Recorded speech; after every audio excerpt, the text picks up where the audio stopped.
paix de l'Éternel notre Dieu et la grâce de notre Seigneur Jésus-Christ soit avec vous. Shalom à vous, fidèles téléspectateurs. Nous sommes bien à l'heure du rendez-vous. C'est l'heure de l'émission, l'heure des élus, l'émission de ceux-là qui ne subissent pas l'histoire, mais qui font l'histoire. Alors nous avons des enseignements ici qui sont des enseignements élitistes qui nous prend de la poussière pour nous faire asseoir à la table des grands. Cette émission vous est proposée par la mission Génération Jésus Internationale avec son église locale, la Chapelle des Conquérants, située à Libreville au Gabon, juste derrière le palais de la justice. Vous pouvez venir de temps en temps partager des moments extraordinaires. Vous savez, le temps que nous avons de vous parler ici, c'est vraiment très bref. Si vous venez nous visiter, si vous venez vous joindre à nous, nous aurons beaucoup plus de temps pour aller dans la profondeur des matières qui vous sont confiées. Alors, nous allons donc partager aujourd'hui sur le manteau du pouvoir. Nous avons donné un premier point et un deuxième point. Nous avons donc parlé sur le lieu de l'engagement. Ensuite, nous avons parlé sur le lieu de l'alliance. Aujourd'hui, nous parlerons sur le lieu du dépouillement. Et ça se passe dans quelques secondes, juste après les annonces. À tout de suite. Votre église, la Chapelle des Conquérants, située derrière le tribunal, est heureuse de vous recevoir tous les dimanches pour ces 2 cultes d'action de grâce. Venez nombreux, prières et moments d'enseignement vous y attendent. Alors mes bien-aimés, shalom encore. Nous nous retrouvons donc maintenant pour le développement. Pendant quelques minutes, prête ton attention et tu recevras quelque chose de fort. Le pouvoir. Nous avons donc eu 2 émissions avant celle-ci où nous avons parlé sur le manteau du pouvoir. Et là, nous avons défini que le pouvoir est à la fois une permission, mais aussi une capacité d'établir les choses. Quelles sont ces choses-là? Ce sont des choses célestes, des choses que l'Éternel nous donne. La permission, nous la recevons de la part de notre Dieu. À la fois, nous avons cette permission de faire et nous avons la capacité de faire. Donc, il y a donc une relation qui inclut le donateur du pouvoir, qui est l'Éternel notre Dieu, et les détenteurs et les bénéficiaires du pouvoir. Et pour cela, vous pouvez suivre dans les émissions passées, si vous n'avez pas eu l'occasion de les avoir, à retrouver cela sur les réseaux sociaux. Nous avons parlé du lieu Gilgal, parce qu'il s'agit ici du texte de 2 Rois, au chapitre 2, le verset 1 à 15, où l'homme de Dieu, le prophète de l'Éternel, Élie, partait, il devait être élevé au ciel. Et Élisée, qui était fils de prophète et qui était son disciple, a voulu le suivre. Et il a suivi dans des lieux qui étaient premièrement Gilgal, que nous avons défini comme étant le lieu de l'engagement. Deuxièmement, Bethel, que nous avons défini comme étant le lieu de l'alliance. Aujourd'hui, nous allons parler du 3e lieu où il a suivi. À chaque fois, il lui disait, reste ici parce que l'Éternel m'appelle pour m'amener dans la ville. Et cette fois-ci, l'Éternel devait l'amener à la ville de Jéricho. Et Élisée lui a dit, je vais te suivre. Et les amis d'Élisée, ceux qui étaient de la génération d'Élisée, disaient à Élisée, reste parce que ton maître sera enlevé. Et Élisée répondait toujours, je le sais, moi aussi, mais laissez-moi le suivre. Donc Élisée a suivi Élie, et c'est ce qui a fait qu'Élisée puisse finalement obtenir de la part d'Élie le manteau du pouvoir. Oui, le pouvoir, ça se transmet. Le pouvoir ne se prend pas dans les airs. Le pouvoir, ça se transmet. Il faut être connecté à ceux-là qui ont le mandat de Dieu pour recevoir le pouvoir comme un type de relais. Alors, il y a l'engagement, il y a l'alliance, et aujourd'hui, nous parlons du dépouillement. La 3e ville, donc, si nous lisons dans 2 Rois, au chapitre 2, à partir du verset 4, la Bible nous dit, Élie lui dit, il dit à Élisée, Élisée, reste ici, je te prie, car l'Éternel m'envoie à Jéricho. Il répondit, l'Éternel est vivant, et ton âme est vivante, je ne te quitterai point. Et ils arrivèrent à Jéricho. Les fils des prophètes qui étaient à Jéricho s'approchèrent d'Élisée et lui dirent, sais-tu que l'Éternel enlève aujourd'hui ton maître au-dessus de ta tête? Il répondit, je le sais aussi, taisez-vous. Donc, après Gilgal, après Bethel, Élie va à Jéricho.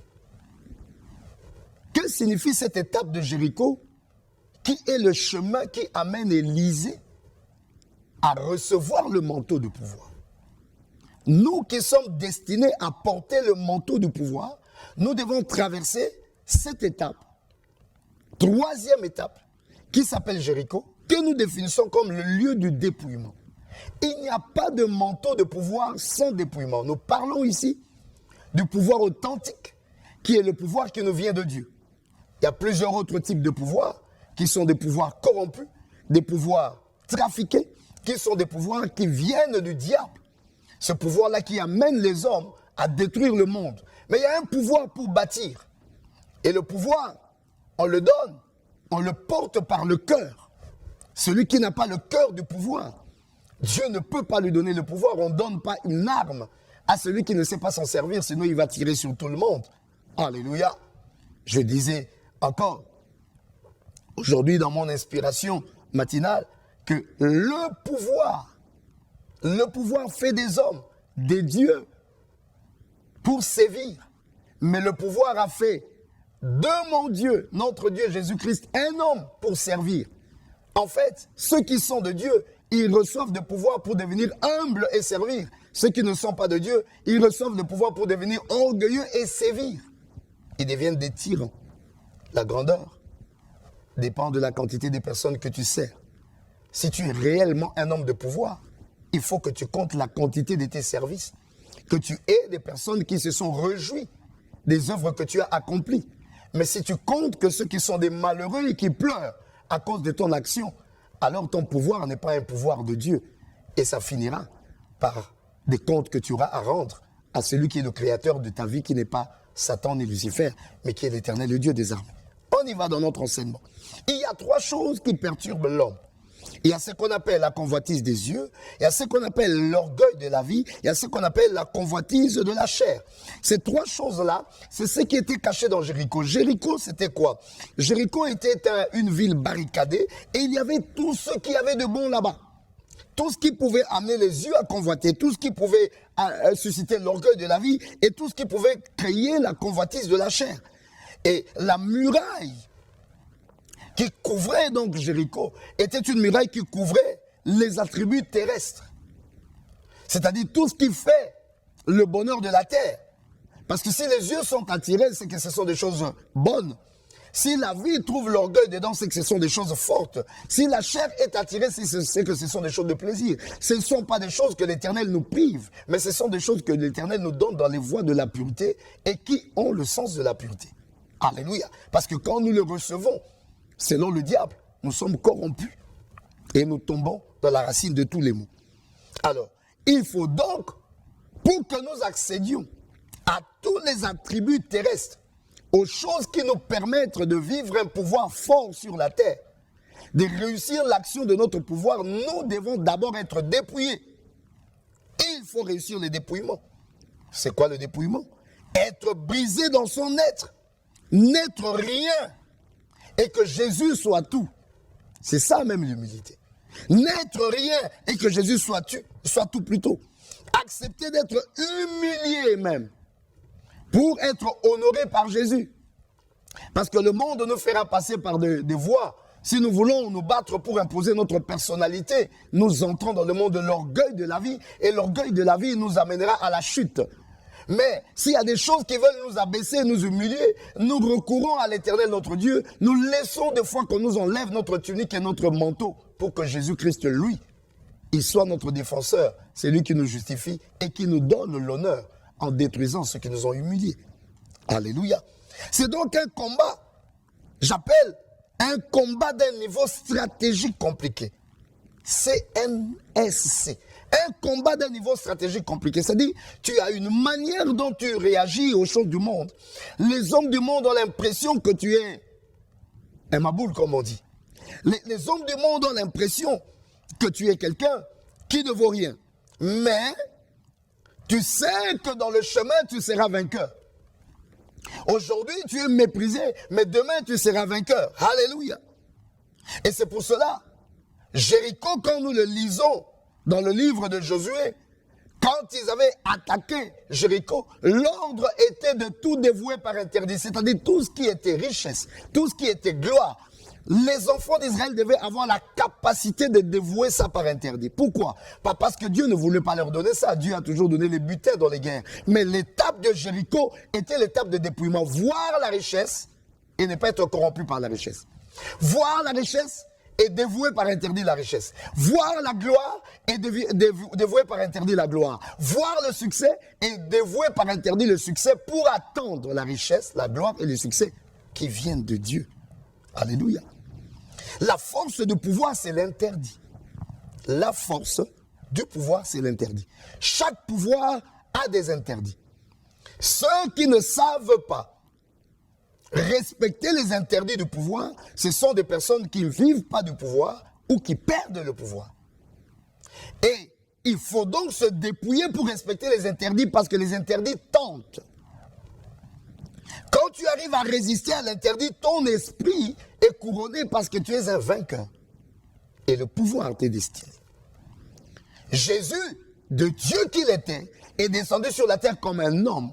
Et il s'est laissé maltraiter comme une brebis qu'on mène à la boucherie. Il a accepté cela, humilié, descendu. Il s'est dépouillé de sa divinité. Il s'est dépouillé de sa force. Il s'est dépouillé de sa puissance pour laisser faire la destinée qui l'a mené à la gloire, mais par le chemin de l'humiliation. Il était comme une brebis qu'on amène à la boucherie. Il n'a pas réagi parce qu'il attendait la réaction du ciel. Car la réaction du ciel s'appelle la résurrection. C'est pourquoi je dis que c'est un combat d'un niveau stratégique compliqué. Où on se laisse marcher dessus pour que demain, on soit couronné. Saül a pourtant perdu le pouvoir parce qu'il n'a pas compris la loi des interdits du pouvoir. Il a cherché dans la convoitise, c'est là qu'on lui dit, dans le livre de Samuel, au chapitre 15, versets 22 à 23, l'obéissance vaut mieux que le sacrifice. Il a fait la même erreur qu'Israël avait fait à Jéricho. Akan est allé prendre l'interdit. L'obéissance. Obéir. Pas se contenter des sacrifices que l'on voudra donner. Pas se contenter, mais obéir. La défaite d'Israël était dans la désobéissance. La chute de Saül était dans la désobéissance. On lui a arraché le pouvoir. Jéricho doit tomber dans ton esprit. Comment Jéricho tombe dans ton esprit? Mais ça tombe par la louange. C'est quoi cette louange? La louange à l'Éternel. Alléluia. La louange à l'Éternel dans ton être, c'est-à-dire faire tout à la gloire de Dieu, mais pas à ta gloire. Dépouiller ton être. Refuser ce qui peut te corrompre. Et ne rebâtis pas Jéricho. Si l'Éternel t'amène dans le pouvoir, ne rebâtis pas Jéricho, parce que tous ceux qui rebâtissent Jéricho perdent l'aîné et perdent le cadet. C'est-à-dire, ils perdent la vigueur, ils perdent la réalisation. Ils perdent le pouvoir de commencer et ils perdent le pouvoir de contrôler. Jéricho tente, mais mets Dieu avant tout. Tout ce qui n'est pas la louange de Dieu ne le fait pas. Mais ce qui est la louange de Dieu, fais-le. Alors Dieu te donnera le pouvoir sur ce que ton esprit a dominé. Si ton esprit domine la vie, Dieu te donne la vie. Si ton esprit domine la richesse, Dieu te donne la richesse. Si ton esprit domine le succès, Dieu te donne le succès. Si ton esprit domine la gloire, Dieu te donne la gloire. Mais si tu es prêt à vendre ton âme pour la gloire, Dieu t'arrachera la gloire. Si tu es prêt à vendre ton âme pour la richesse, Dieu ne te donnera jamais la richesse. Si tu es prêt à vendre ton âme pour le succès, Dieu ne te donnera jamais le succès. Mais si tu sais résister à la tentation, là où on t'a proposé la richesse qui n'est pas venue de Dieu et que tu as dit non, alors Dieu te donnera la richesse. Le succès qui n'est pas venu de Dieu et tu as dit non, alors tu auras le succès authentique. La gloire qui n'est pas venue de Dieu, tu as dit non, alors tu auras la gloire authentique. Voici le dépouillement de Jéricho. Dépouillons donc notre âme aujourd'hui de toute convoitise de la chair. Dépouillons notre âme aujourd'hui de tout orgueil de la vie. Dépouillons notre âme aujourd'hui de toute convoitise des yeux et nous serons des candidats pour recevoir le manteau du pouvoir authentique parce que Dieu donne le pouvoir à ceux-là qui servent, ceux-là qui utilisent le pouvoir pour servir, pas pour sévir. Amen. Je vais prier pour quelqu'un aujourd'hui, que ton cœur devienne humble. Dieu t'a appelé, il y a une destinée pour toi, Père. Il y a tes élus. Prépare-les, Seigneur, à recevoir le manteau du pouvoir. Tu as résisté à donner du pouvoir parce qu'il y avait encore la convoitise des yeux, la convoitise de la chair, l'orgueil de la vie. Aujourd'hui, par ce message, que le cœur de tes enfants s'incline devant toi, s'humilie devant toi et qu'il soit préparé à recevoir ce manteau. Recevez donc le manteau de Dieu. Sois cet élu, sois cette personne choisie par Dieu pour exercer les œuvres céleste sur la terre. Que ta destinée trouve bénédiction au nom de Jésus-Christ. Amen. Ne manquez pas de suivre la prochaine émission. Nous parlerons donc de la 4e ville, qui sera la 4e étape ou le 4e pas pour avoir le manteau du pouvoir, toujours sur cette émission, la même chaîne, à la même heure. Et si vous voulez en connaître plus, vous avez nos numéros de contact. Vous pouvez nous appeler pour des prières pour vous ou venir nous rejoindre à la chapelle des Conquérants pour passer des temps d'écoute, d'édification, d'enseignement par la grâce de Dieu. Amen.